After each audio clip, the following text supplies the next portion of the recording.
दोस्तों, हमारी सीरीज चल रही है कुंवर बलजीत सिंह की बुक बिग कैट एनकाउंटर्स। पिछली कहानियां प्लेलिस्ट में है। हमारी नई कहानी है मैन ईटर ऑफ उत्तरकाशी।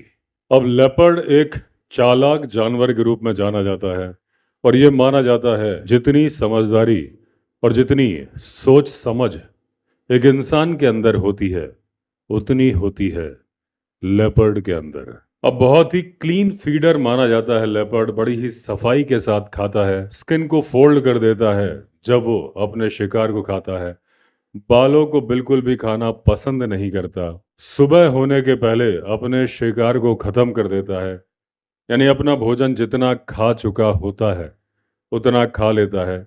बाकी के बचे शिकार को पत्तियों से कवर कर देता है ताकि दूसरा कोई उसे देख ना पाए। और जिस एरिया में वो लेपर्ड रह रहा है, अगर वो वहाँ का टॉप प्रेडेटर नहीं है तो फिर वो उस शिकार को ले जाके रख देता है या छिपा देता है पेड़ के ऊपर, जहाँ उसे टॉप प्रेडेटर भी ना छू पाए और उसे वल्चर्स भी ना देख पाए। वो छिप के शिकार करने में, स्थिर रह के शिकार करने का मास्टर है लेपर्ड।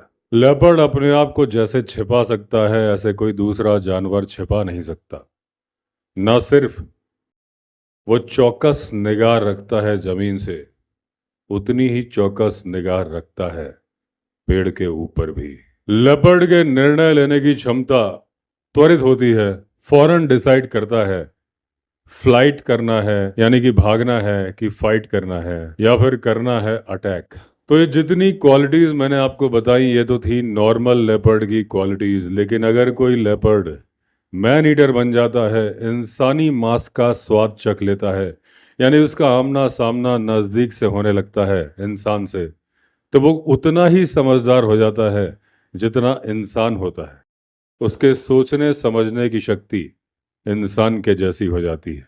और जब एक लेपर्ड अपना मैन ईटर कैरियर स्टार्ट करता है, अगर उसे तभी नहीं मार दिया गया, समय के साथ वो 10 गुना ज़्यादा चालाक हो जाता है।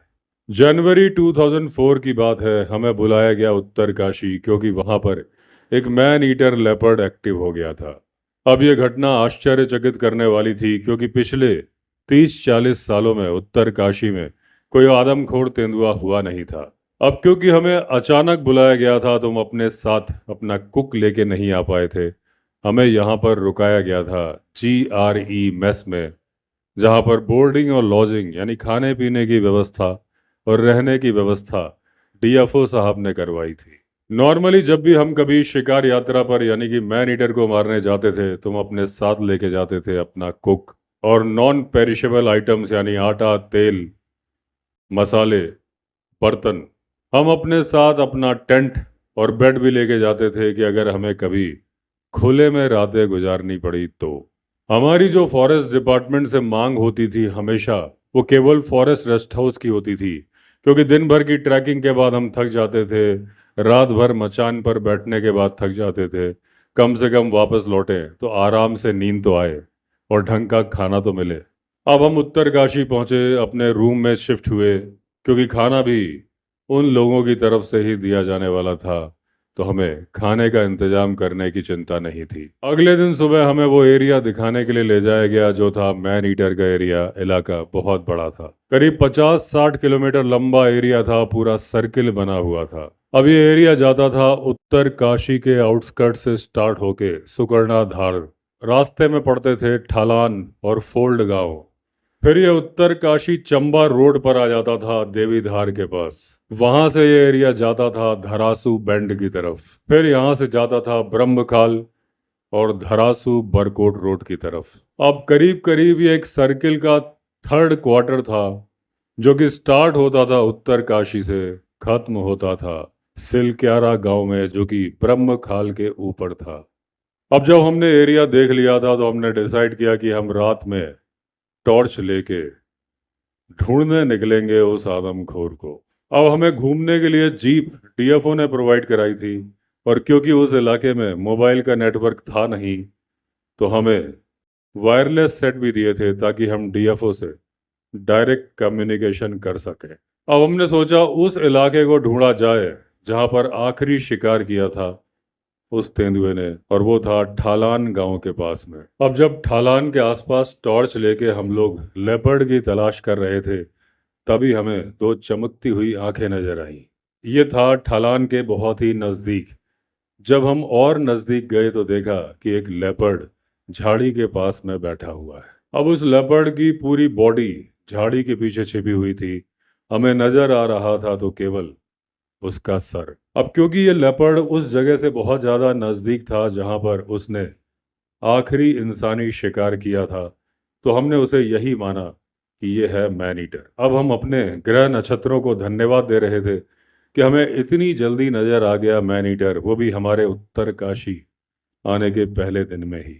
अब हमें लगा कि हम ये ऑपरेशन पहले ही दिन में कंप्लीट कर देंगे और अपने घर चले जाएंगे अगले दिन। लेकिन अब सवाल ये उठता है कि उसका सर हमारी तरफ था और एक लेपर्ड के सर पर गोली मारना, जबकि वो आपकी तरफ फेस करके बैठा हो, बड़ा ही खतरनाक होता है। क्योंकि जब गोली उसके सर पे लगती है तो वो अपनी नाक की सीध में तेजी से भागता है और हमला कर देता है। इस लेपर्ड का जो केस था वो तो करेला ऊपर से नीम चढ़ा। ना सिर्फ इसका फेस हमारी तरफ था, यह हमसे ज्यादा ऊंचाई पर था। तो इस तरह से गोली मारना बेवकूफ़ी भरा निर्णय होता, और हम बेवकूफ़ी करना चाहते नहीं थे। तो हमने अपनी सर्च लाइट बंद कर ली, इस उम्मीद के साथ कि ये लेपर्ड अपनी पोजीशन चेंज करेगा और हमें मौका देगा ब्रॉड शॉट मारने का। करीब 10 मिनट तक इंतजार करने के बाद हमने दोबारा अपनी सर्च लाइट को ऑन किया और देखा कि एक जोड़ा आंखें, चमकती हुई आंखें, एक दूसरी जगह पर दिख रही। और अब हमने सर्च लाइट वापस उस जगह पे मारी जहां झाड़ी के पीछे लेपर्ड बैठा था। हम देख के आश्चर्यचकित रह गए कि वो अभी भी बैठा था, यानी थोड़ी थोड़ी दूर पर वहां पर दो लेपर्ड बैठे थे। अब हमें लगा कि ये मैन ईटर नहीं है, ये तो मेटिंग कपल है। अब हम उनको थोड़ी देर तक देखते रहे। वो काफी नजदीक तक आ गए थे। उनके चेहरे में थोड़ा गुस्सा, थोड़ा रोष था हमारे प्रति कि कुछ पल तो चैन से जीने दो यार। उसके बाद वो सड़क के नीचे छलांग मार के चले गए और हमारी नज़रों से ओझल हो गए। अब मुझे ये सोचकर बड़ी खुशी हो रही थी कि मैंने गोली नहीं चलाई थी, नहीं तो मैं एक निर्दोष लेपर्ड को मार देता। लेकिन ये मुझे सोच के आश्चर्य भी हो रहा था कि जहां पर मैन ईटर एक्टिव था उसके नज़दीक में दो नॉर्मल लेपर्ड यानी कि मीटिंग कपल भी थे। अब इनको हम नॉर्मल लेपर्ड क्यों बोल रहे हैं? क्योंकि ये इंसानों को नज़दीक में देख के जरा भी डर नहीं रहे थे। मैन ईटर होता तो डरता। थोड़ी देर तक हम और ढूंढते रहे। जब हमें कुछ मिला नहीं तो हम वापस आ गए और जो आज हमें साइटिंग हुई थी इसके बारे में रिपोर्ट बना के हमने दी डीएफओ को। अब अगले दिन भी सर्च करते वक्त हम उस जगह पर जा पहुंचे जहां पर कल रात हमें मिले थे मीटिंग कपल, लेकिन आज वहां पर उनका नामो निशान नहीं था। अब हम 5 किलोमीटर आगे गए तो हमें फिर चमकती हुई दो आंखें मिली, लेकिन इस बार हम समझदारी से काम ले रहे थे। हर लेपर्ड को, यानी कि नज़दीक मिलने वाले हर लेपर्ड को हम मैन ईटर नहीं मान रहे थे। पहले हमने डिसाइड कर लिया था कि हम उसे देखेंगे, तसल्ली करेंगे, उसके बाद ही गोली मारेंगे। अब हम नज़दीक गए। पहले हमें मिला एक लेपर्ड, थोड़ी देर में दूसरा लेपर्ड, और फिर तो कमाल ही हो गया, तीसरा लेपर्ड भी वहां पर था। अब वो हमारी चिंता ही नहीं कर रहे थे, जैसे हम वहां पर थे या नहीं इससे उन्हें कोई फर्क नहीं पड़ता। अब हमें पता चला कि वहां पर एक माँ है और उसके दो बच्चे हैं, बड़े बच्चे। अब उनकी माँ एक पेड़ के नीचे सो रही थी और दोनों बच्चे उस तरीके से खेल रहे थे जैसे खेलते हैं बिल्ली के बच्चे। अब दोनों एक दूसरे के ऊपर घात लगा रहे थे, एक दूसरे के ऊपर कूद रहे थे, शिकार कर रहे थे, एक दूसरे का गला पकड़ रहे थे, जैसा कि वो कुछ दिनों के बाद करने वाले थे अपने शिकार के साथ। अब उनकी ये मस्तियां हम देखते रहे 1 घंटे तक। उसके बाद हम भी बोर होने लगे थे और वो दोनों अपनी माँ के पास चले गए, लेट गए, सो गए।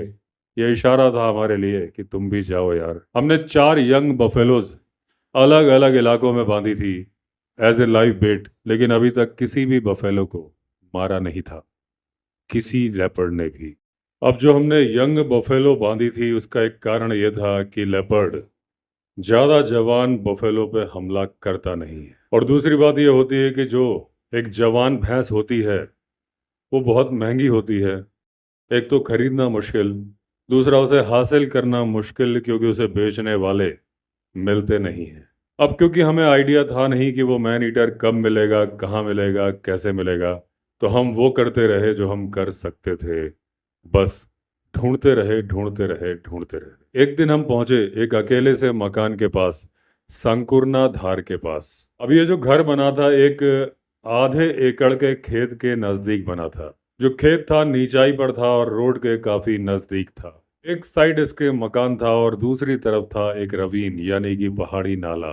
वहां पर बैठा था एक लेपर्ड और उसका चेहरा था मकान के दरवाजे की तरफ। और जो लेपर्ड बैठा था मात्र 20 गज की दूरी पर था उस मकान से। और उस मकान के अंदर से जो आवाजें आ रही थी वो दो आवाजें थी। एक तो एक बूढ़ी महिला की आवाज और दूसरी आवाज थी एक बच्चे की आवाज।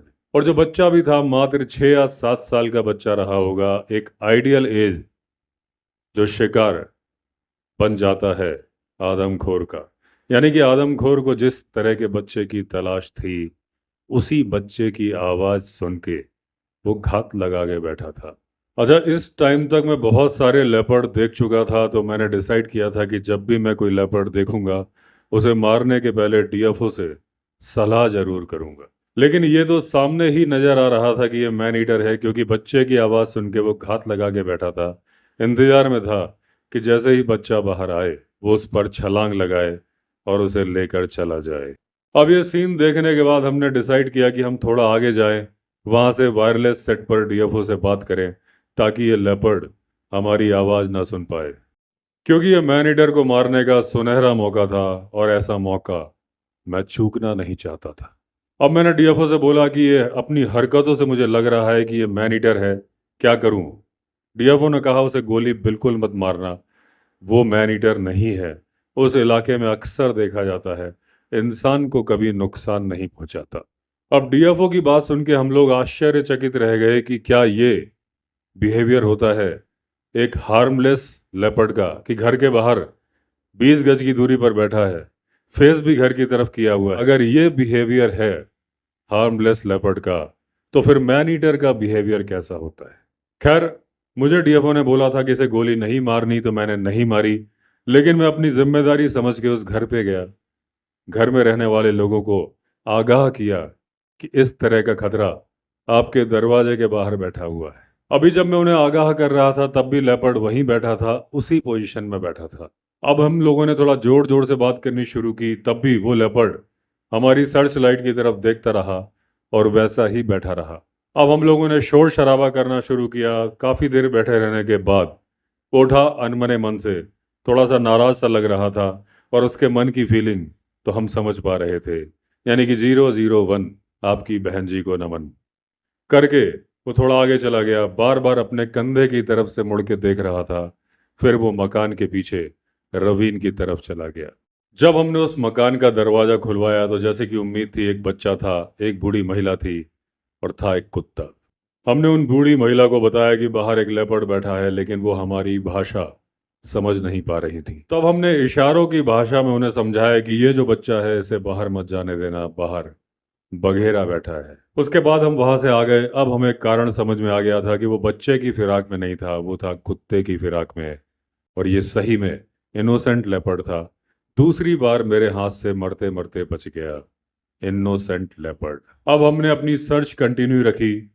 करीब 3 किलोमीटर आगे हम गए तो हमारे साथ जो फॉरेस्ट गार्ड था वो धीरे से फुसफुसाया, लेपर्ड, लेपर्ड। हमारी जीप एक ढाल पर थी और नीचे की तरफ जा रही थी।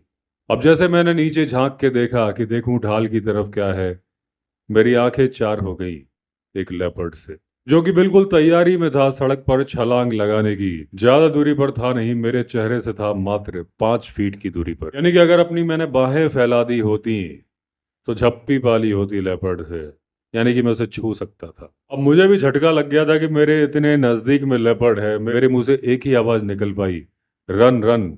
लेकिन जो ड्राइवर था वो गलत समझ बैठा। रन रन का मतलब उसने गाड़ी रोकने से समझ लिया और महाराज ने रोक दी गाड़ी। गलती उसकी नहीं थी, उसने कान में स्कार्फ बांधा था, उसे मेरी आवाज ठीक से समझ में नहीं आई थी। अब जीप रुक गई थी, लेपर्ड मेरे इतने नजदीक था, मैं सीट के दूसरी तरफ लुढ़क गया। लेपर्ड ने भी सोचा ये क्या माजरा है, वो दूसरी तरफ सरक गया। और ड्राइवर ने भी सोचा कि ये मैंने गाड़ी कहाँ रोक दी, इतने पास में लेपर्ड। तो उसने भी गाड़ी आगे बढ़ाई। अब जो पीछे दो लोग थे उन्हें ही मालूम चला था कि हुआ क्या है। हम लोगों को आश्चर्य हो रहा था कि इतने छोटे से इलाके में इतने सारे लेपर्ड कैसे हैं। जनरली एक लेपर्ड की टेरिटरी होती है 15 से 20 किलोमीटर की। यहाँ पर 5 किलोमीटर के अंदर 8 लेपर्ड मिल चुके थे। अगर दो कब्स को आप हटा भी दो तो भी 6 लेपर्ड। ये तो एक रिसर्च का विषय था।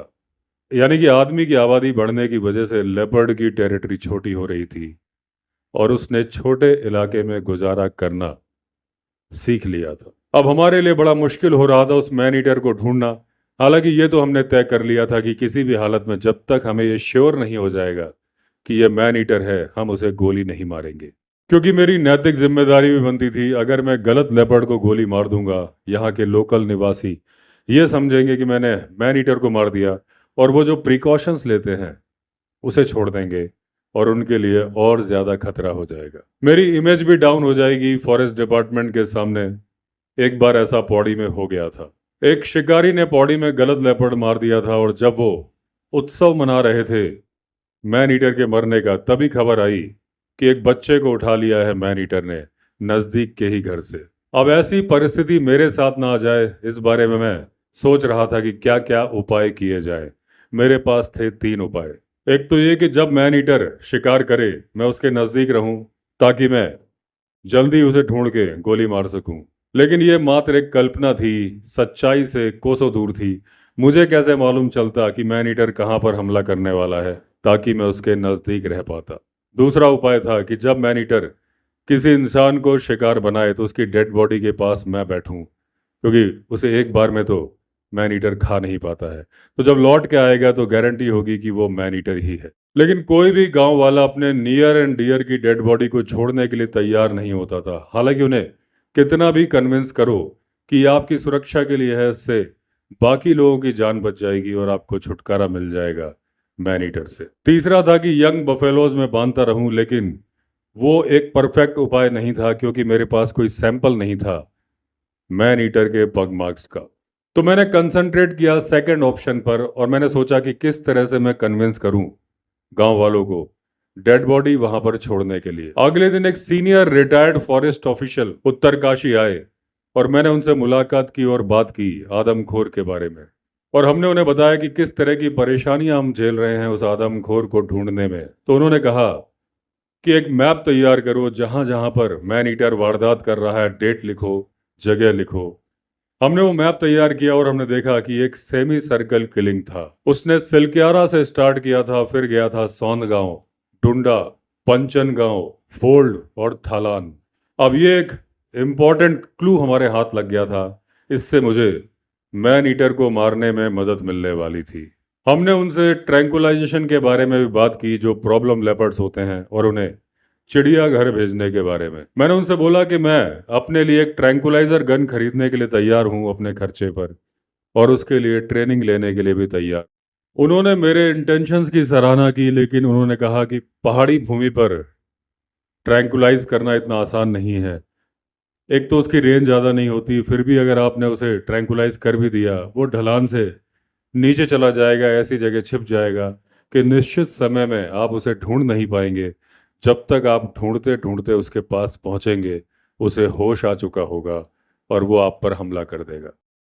अब उस व्यक्ति की मृत्यु का कौन जिम्मेदार होगा जो उस लेपर्ड को ढूंढने नजदीक जाएगा? तो मैंने ये आइडिया ड्रॉप कर दिया। 8 जनवरी 2004 को ठालान गांव में एक बच्ची की जान ली थी मैन ईटर ने, और एक दूसरे बच्चे को 12 जनवरी को इंजर्ड कर दिया था फोल्ड गांव में। यानी कि वो सेमी सर्किल उस लेपर्ड ने कंप्लीट कर लिया था। अब वो वापस लौट रहा था। अब मैंने अंदाजा लगाया कि उसका अगला शिकार कहीं ना कहीं होगा पंचन गांव के पास में।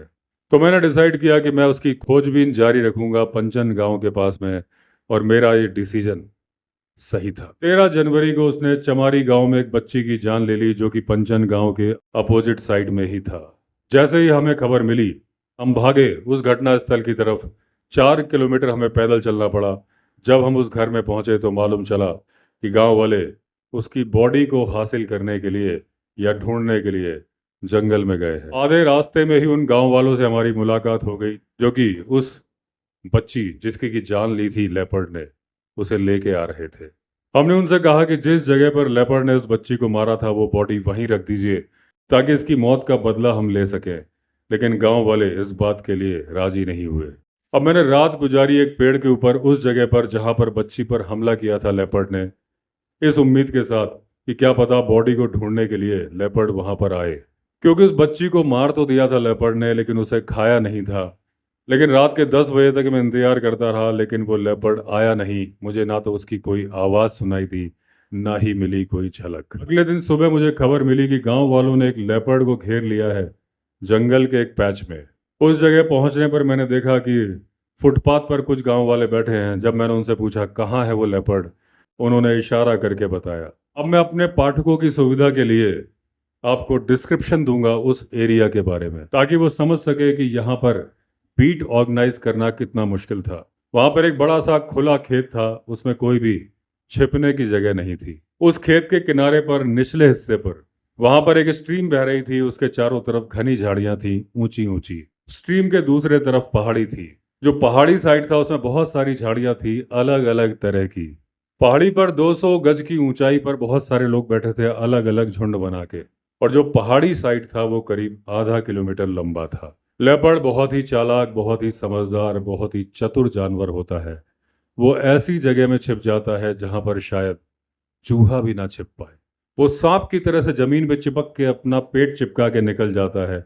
जहां पे इतनी घनी घनी झाड़ियां थी वहां पर टुकड़ों में गांव वाले बैठे थे और ये उम्मीद कर रहे थे कि उन्होंने आदमखोर को घेर लिया है। ये बात ये दर्शाती थी कि उन्हें लेपर्ड के बारे में जरा भी जानकारी नहीं है।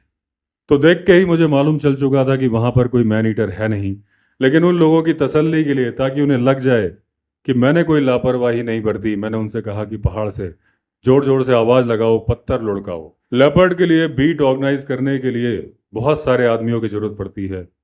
3 तरफ से उसे घेरना पड़ता है। उसके बाद ऊंचाई पर जो लोग होते हैं उन्हें बड़े बड़े पत्थर लुढ़काने होते हैं और तेजी से उस तरफ बढ़ना पड़ता है जिस तरफ वो पत्थर लुढ़का रहे हैं, यानी कि उन्हें उम्मीद है कि वहां पर है लेपर्ड। जो 2 तरफ के लोग होते हैं उन्हें भी ऐसा ही करना होता है। तो जब 3 तरफ से लोग बढ़ रहे हो तो लेपर्ड चौथी तरफ भागता है और चौथी तरफ किसी पेड़ के ऊपर या झाड़ी के पीछे बैठा होता है शिकारी, अपनी बंदूक का निशाना लेकर। अब इतने बड़े इलाके में, पहाड़ी इलाके में जितने लोगों की जरूरत थी उतने लोग तो थे ही नहीं। दूसरा, पहाड़ में ऊंची नीची जगह होती है, कई जगह इंसानों का जाना संभव नहीं होता, तो उन्हें कई जगह छोड़नी होती है, गैप रखने होते हैं, और उन गैप का फायदा उठा के लेपर्ड निकल जाता है। 12 बोर की बंदूक से मैंने 4-5 फायर किए। उसके बाद मैंने गांव वालों से बोला कोई फायदा नहीं है, वापस आ जाओ। अब हम लोग मैन ईटर को ढूंढ रहे थे एक सेमी सर्कल बना के। हम उत्तर काशी से गए ठालान, सांकुरना, धार, फोल्ड, देवीधार, फिर धारासू बेंड, फिर हम गए यमुनोत्री रोड की तरफ। जैसा कि मैं पहले बता चुका हूं कि अगर जब मैन ईटिंग स्टार्ट करता है तब उसे ना मार दिया जाए तो वो इतना ज्यादा चालाक बन जाता है कि इंसान के दिमाग की बराबरी करने लगता है, या उससे भी 4 कदम आगे। यानी कि पहाड़ी गांव में जब उत्सव होता है, शादी वगैरह, तो मैन ईटर को अंदाजा लग जाता है कि यहाँ पर उसे बहुत सारे बच्चे मिलने वाले हैं, और वो जब ढोल धमाकों की आवाज सुन लेता है तो उसी तरफ बढ़ जाता है उत्सव की उम्मीद में। ऐसा ही हुआ। 15 जनवरी को कुमराडा गांव में एक शादी का उत्सव था। ब्रह्म काल के ठीक ऊपर शाम के 6:30 बजे थे। बहुत सारे बच्चे नाच रहे थे, गा रहे थे, यहाँ से वहां दौड़ रहे थे, खेल रहे थे, ठीक वैसा ही जैसा कि बच्चे करते हैं। किसी को नहीं मालूम था कि वहां पर मौत छिपी हुई है।